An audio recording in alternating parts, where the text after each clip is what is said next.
hello. Now, I have one very, very important question to ask. Why is a beautiful Italian in the UK? I mean, really, really. I mean, why? Why would you leave Italy? I just can't understand it for a But moment. that's Explain that. quite a recurring question that I got addressed.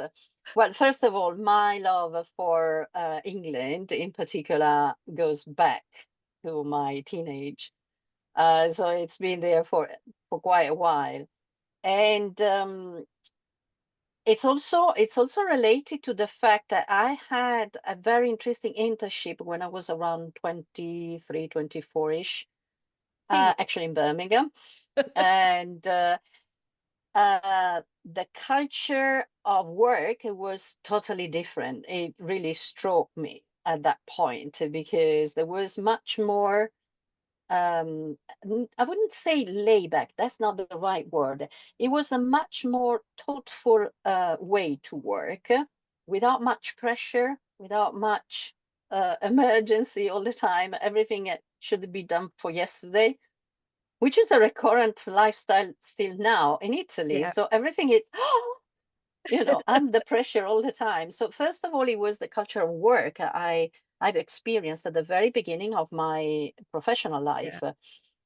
And and then there is a very personal reason because at that point, when I decided to move, my husband was already based here in the UK. So Oh, it's it always was a man. easier. Yes, it was easier. Actually, it was not a big drama for me to move. And let's make it clear, I was happy Oh, um, because in any case, come on, it's London. We are not talking. I mean, no, you know, yeah, it's yeah, no, it's not absolutely. a remote place in the world. We're talking about quite a central place in the world. So there were Yeah. several things together, but definitely there Oh. was a personal reason behind.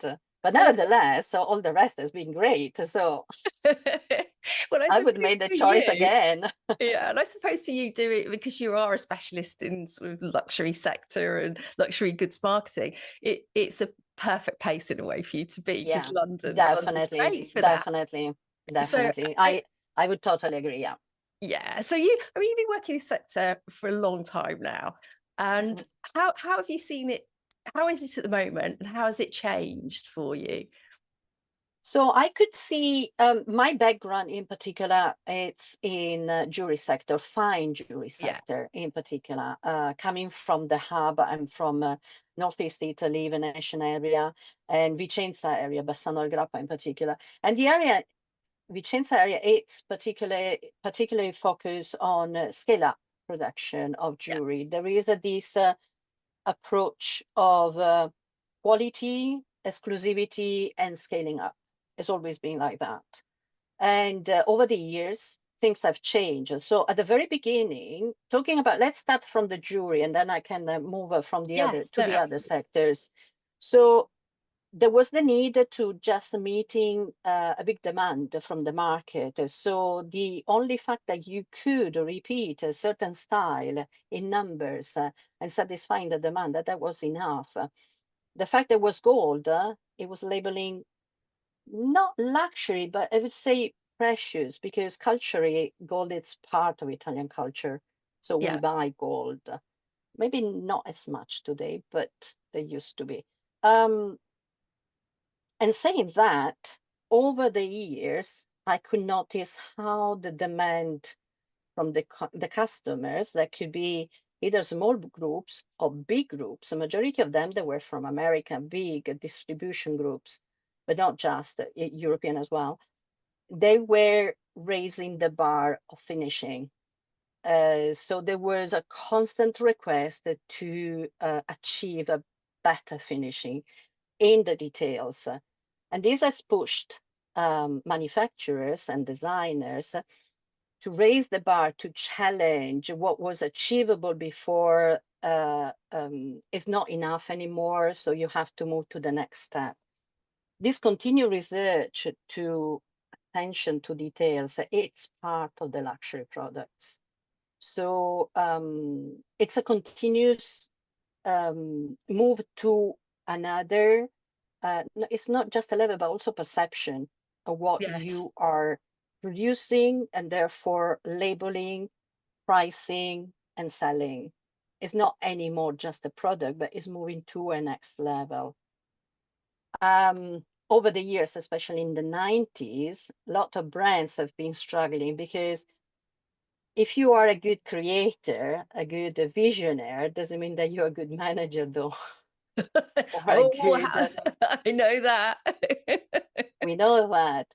So many brands have been struggling to really keep up, and families, founders, they've been struggling either to find the right people, or even they could find the right people to get along with them, because as a founder or as a heirs of historical brands, they wouldn't really get along well, because somehow there is the voice of the blood calling. This has created a situation where a lot of great artisanship and knowledge was at risk to disappear. So big luxury groups that we know, majority of them French, has actually saved them. It saved a know-how.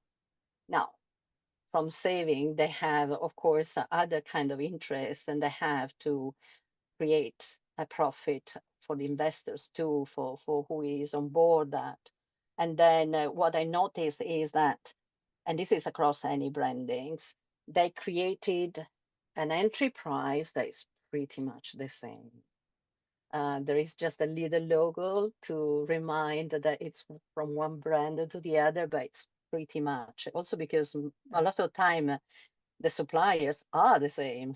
So it's not Yes, just it's because what's we going know on in the the suppliers background. are the same, because there are not many in the market that can reach that kind of quality that is required. Yeah. So I do remember when I was, I won't say names, but when I was in one of these fashion brands, on Fridays from London to Tuscany, actually on Thursday, not Friday, on Thursday evening, the flight from Florence to from London Gatwick to Florence, we were only the product development people on that plane. If for whatever reason that plane was crashing, basically all the luxury The brands front in of the London world. wouldn't be doomed. That'd be worse than that case of the football team, wouldn't it?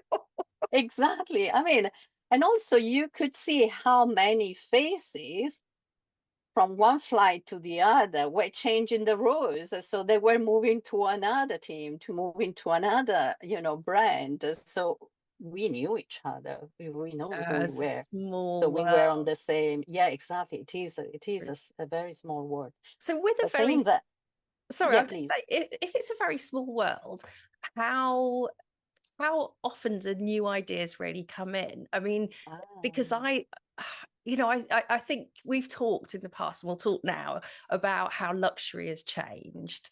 So how with such a small group of people do you get an influx of new ideas to look at things in a different way? Um, Having good idea is one thing, but it's first of all about having a vision and have respect for the heritage of the brand that you are part of. And what we've been discussing in the industry with the people that I'm in touch, regularly. Um, there's been a shift from the respect of the heritage of the brand, and the attention has moved on the designers and possibly the CEOs. I mean, is this couple on top of the pyramid that really Mm. design the future of a brand? So we have a CEO one side, and the designer, the chief designer, and the main challenge is that uh, almost without I don't, it was not decided, it happened over the years. The attention moved over and over more onto the designer, and the designer, all the designer have been inflated with a big ego over the respect of the actually brand's heritage. So the change has been there under everyone's eyes. I mean, the people in the sector, how this shift happened, and it was not anymore about the story of the brand, the logo, the founder, the initial research, why they did create a brand. What I repeat to the students, when they created a brand, they were not saying, okay, today I'm creating a luxury brand. No, they were pursuing An something in ideal. particular, a finishing, a shape, a new product. There was an innovation in mind, and pursuing with the idea to mastering to get the best and unique result, but it was not labeled as luxury. So luxury came later as a label. So saying that, um, how idea have been created, it's pretty much the combination of this couple, the CEO and the designers, where the designers over these 15, 20 years had a major attention, a major stage under the spotlight.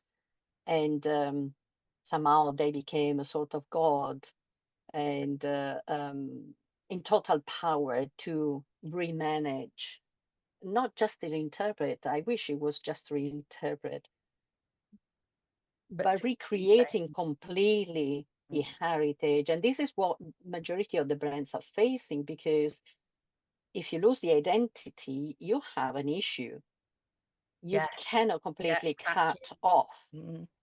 completely with the origins of why the brand has been created. Actually, it's amazing because a majority of the Chinese students I had in the past, they were reporting when they were doing their dissertations, they were somehow young brands in China. They were marketing old brands in Europe because the idea that it's been there for century, it's a value. And Mm. somehow we disregard the fact that we had a brand that's been there for years. And on the other side, the missing of the history was purchased in the market. There was the market of the brands, dormant brands in Europe of any kind.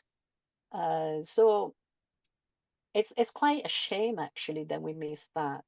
So the change of the idea is that there's been the need to impress, to create the moment, the flair, a very short vision, a very short strategy rather than keeping Long. up with the medium long term.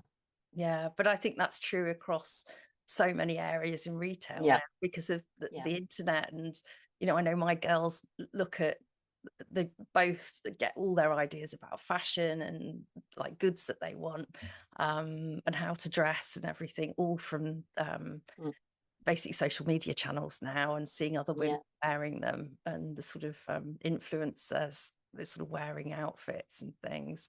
So it really has changed. And do you think the idea of luxury itself has changed? And what people today think of luxury? I think so. Where luxury in the past was very much a lasting product. When you were investing, a luxury was the very top of the offer in the market. Exclusivity, but lasting product. Lasting was an essential part of any luxury purchase. Where today it's very blurred. This line and lasting could be interpreted um, somehow. The need of addressing sustainability, it's re-giving back the idea what luxury should be. And also, there's another distinction that I didn't mention at the beginning. We have to keep a distinctive what luxury and fashion, because a lot of time we're talking about luxury brand and immediately we're talking about fashion. Yes. Fashion is fashion, luxury is luxury. And even if we're talking about top brands, we have a seasonal product. Mm. And coming from the jewelry sector made me more aware of these seasonal things, because the real fine jewelry, they have one collection per year. adapt Yeah. over the different season of the year, because we have ceremonies, and normally it's linked to a special moment. Then we have major religious events, depending which market we are addressing, and the end of the year, because there are celebration for the end of the year. So I don't want to give names, but depending, there are religious and cultural events that they mark a moment, and where you want to have a fine jewelry. Yeah. And the jewelry was intended to remain over the years. There was no idea that you were changing constantly when we were talking about precious material. And the fashion was the same, because when you were buying a coat, a fine coat, it was not intended for a season. It was intended for 10 years at least. Mhm. You were buying an important coat. It was an important investment, but with the idea that it was, Last, it was there gonna last. for years. And we lost that, and we moved to fashion. Mm. And if you can make affordable something, how can it be luxury? I mean, the technicians or the professionals in the sector, but not just for fashion, about many other products. If you decide that you want to enlarge the segment of the market, clearly that you have to compromise on quality. I mean, it goes without saying. So it's really quite a cultural change, isn't it? It's and the ability to manufacture, and actually, do you think marketing itself has driven that? Like this constant need to sell more and sell more and sell more. Well, marketing obey to the strategy of someone that is a vertex. I mean, marketing is not a culprit in itself. It's responding to a vision and a strategy of the company. So marketing, but alone, it's not really the only you know responsible, accountable part. It's the entire culture of an organization, of a brand, of a luxury company, and the need to have a prompt profit growth every quarter. Of course, I push on the other side of marketing. You have to find, the best campaign, because we need to sell in 3 months. 3 months, we need to have plus something. We cannot have. Now, I'm not against the profit. Let's just make clear. Yeah, yeah. It's None of us just are. how profit has created. Because if it's just a flare, yes, you can have a good moment for how long? But Yeah, if it's not grounded, we have an issue. And this is what all the analysts are evidencing with the big brands. It's ended that moment. That fever for just luxury has ended. And now only those brands that have been constantly investing in a good medium long strategies are keeping up. All the rest are recording very negative results. And this is bad, because we have a long supply chain behind. It's not just the brand itself. It's, everyone, all the stakeholders involved, they will suffer. So wherever you are along the supply chain, you will be impacted. So it cannot be just something to impress for the moment. There must be always behind the scenes an idea for the medium and long term. And this has been missed yeah. massively. I mean, So, it's noticeable. I mean, this move to mass marketing, and I see it with the way that my girls buy the sort of Mm. fashion clothes, and they wear them a month and then they're practically thrown out straight away. But it's with the luxury goods and luxury brands you're talking about, to be able to sell more sort of quick burst, quick fire selling. That production is going to use a lot more resource. And I know sustainability is very important to you. So, how do you see luxury brands having to embrace sustainability as part of this change in the way they're selling themselves? This is a very delicate area. Um, let's put it this way. I've been telling in all the occasion I could talk about, it would be fairer if everyone, especially in the luxury sector, would start at the sentence say, we are not sustainable. We will never be. We can only mitigate. Pretending that overnight you are sustainable because you adopt recycled paper or you are recycling plastic bottle for a kind of jackets or trainers, that is just, and we know that, a marketing strategy to appear to be. The issue is serious. I mean, it should return to the fact that we need to buy less to the right price, where everyone has got the right income. So it's clear that if a price appears to be too low to be true, well, clearly there is an issue behind whether environmental practices are not respected or where exploitation at a certain point has been in place. And it's not just about legal concern, because we know that we can move production everywhere in the world and to find somewhere where there's not the same legal system. So we are perfectly legal, but we are not ethical or responsible and either sustainable. The issue is not trying to give the right label by changing the definitions, because the big battle of the certifications at the moment, a high level, is to how to define sources and materials. And by defining them to give the definition, you are then impacting the index of sustainability. And if we are just playing with words to keep the things as they are, we are in trouble. Yeah. Because it cannot be just that unless we become accountable for our supply chain. And this is difficult. I understand it's difficult because if I'm a medium, the biggest, normally the company involved in the luxury are small, medium enterprises before the big luxury group Yes. on Yeah. front. Yeah. Okay, behind there's a lot of SMEs. Yeah. I could How see. can I have the power to have control on supply chain behind me unless the big brand will help me to go through? I don't have the resources. I have to possibly hire someone to keep up with all the paperwork, to make sure that the certification It's is correct. respected in Yes. all, Yes. it's correct in all the aspects. Um, so it's a change of cultural aspect as well, thinking that you don't need to change, let's say, talk about clothes every 2 weeks.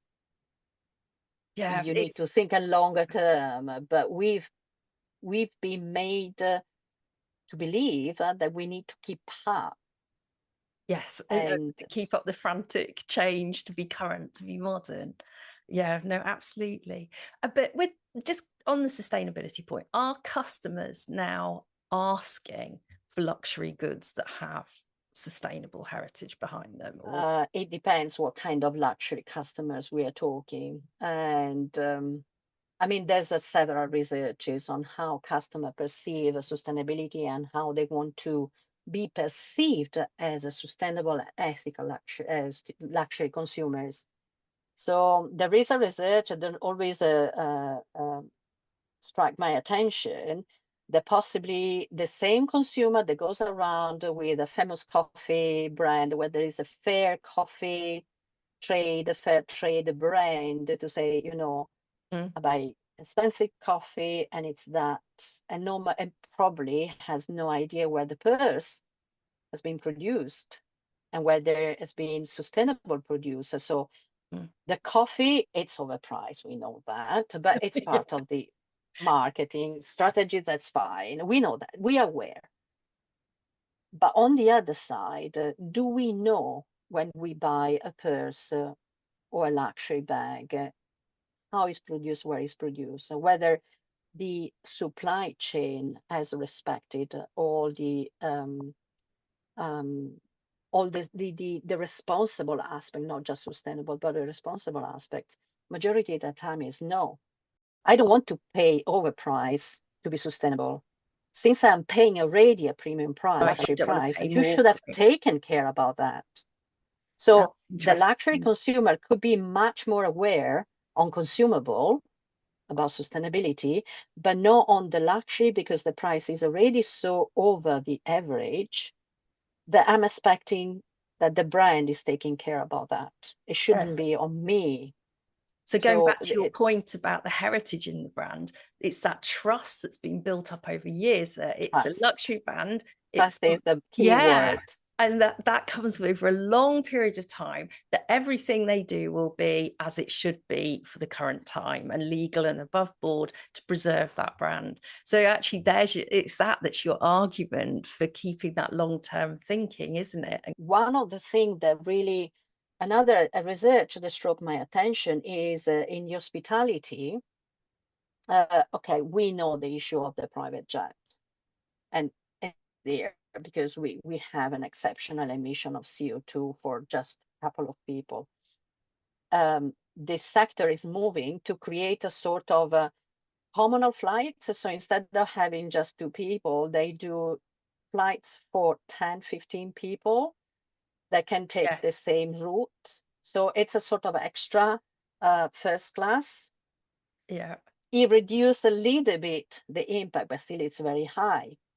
That the other one that actually struck my attention very much on the impact on the environment is a research made on exotic destinations where the environment was pristine, untouched, Yes. especially on the seaside. And the sunscreen cream, Oh, some, so the yeah. sunscreen cream, and we don't think with the showers, they go straight into the sea, into the Do you know, oceans. that had not even popped into my head, but it's so obvious now you said it. I can't believe I've never thought about it. So tourists that so you can have in place the best system, but the creams that you're taking with you are leaving the trace behind you Yeah, on the sea, and they have recorded an increasing of these elements in the waters, unless again you have to put in place a special filter system to make sure they are it's filtered hold out. back, treated, managed, whatever it is, wasteful manage. Let me ask you about something else, because you're obviously so it's sort of cutting edge in what you do. You've been playing with 3D printing, which I am very jealous about. Oh, and when we met, you had that fantastic bracelet Yeah, that I am so after. And if it goes missing, you'll know who's got it. 3D printing, it's Yeah. really my soft spot at the Yeah. moment. So talk to me about how it's changing the jewelry sector and marketing within Oh, the sector. And then are people buying it because they're curious? Are they interested in the fact it's manufactured in the so that's an interesting thing. You know, this goes back again to all the theory of innovations that I've been reading. So we have two groups of people. We have all the designers, engineers, people into the technical side that as soon as they came across with the 3D printing, there was, wow, really? And especially the direct metal, and even more the precious direct metal. You can print in gold, you can print in platinum, you can print in sterling silver, yeah, a final product. And platinum in the- particular is the best combination. I'm not a metallurgist, so I'm not going to details, but talking with my colleagues, is the best combination between the technique and the metal to get a right result. Now, saying that, we are still talking about behind the scenes. So we are the engineers, we are the product developer, the designers, completely in love with the technology. On the other side, we have the big decision makers that have to decide to invest, because at the beginning we are not talking. We've been talking now for more than 10 years, even 15 years for precious metal. I think the big challenge is being that's not being marketed correctly on one side, and on the other side, that it's not about selling a product that's 3D printed, but rather selling the exceptional results that you can achieve with 3D printing. So not stopping with the name of the technology, Yeah. but with The the benefit. results that you can achieve Yeah. thanks to the technology. And this has been missed in all this communication strategy. So it's been lost a little bit. Bottom line, um, this kind of technology has been embedded to a certain extent and is not marketed as such. So the main thing is not anymore marketing that as 3D printed, but you have results that before was not achievable. And Yeah. I think that should have been from the beginning The key message. It's the the benefit. key, the It's key like message. advertise the benefit, not the thing itself. But unfortunately, especially in the jewelry sector, majority are you are the same person because you need to know how to make things. So Mm. you are the same production engineer that it's also on the other side. So, oh, Yeah, that's they an get very amazing, excited about their 3D printing. excited over the moon. So I can say they are coming together. There is a new association of different producers coming together for a new symposium that will be the first edition will be September 2025 in Vicenza, which is one of the main exhibition for technology in the sector, coming together because but it's not just about 3D printing, it's about technology in the Yeah. jewelry sector, especially because there is a need to be more thoughtful on the supply chain. The 3D printing clearly have got advantages on the fact that you need the powder and you will use only what you need. Yeah. And it's not marketed, thankfully, it's not marketed as just because it's 3D printed, but because you can have a Yeah. product that it was not that easy to produce with other technologies. So we are moving there eventually, Finally. but yeah, Oh, finally, yes. oh, Yeah, my bracelet it was the main thing for me. It was the meshes that you can create it because you can go in very tiny, tiny, tiny oh, I know. level of links, almost Beautiful. as a fabric. And that for me was quite striking because I Yeah, said, wow. it's an amazing bracelet. I It's mean, the first thing I noticed. you may do by hand, but it will take Forever. forever. Yeah. So my bracelet has 3D printing in sterling silver or overnight. And Yeah. in the morning has been polished, sold the main parts and was ready. It's no, it's fantastic. I love it. I love it. Thank you so much for coming on today, and I'm sure everyone will really enjoy. Thank you so much It's for great to inviting me, see Rebecca. It's been a while. you. No, it's great to see you, and I'm sure I'll see you again soon. All right, you take Yes, yes, please. Thank you.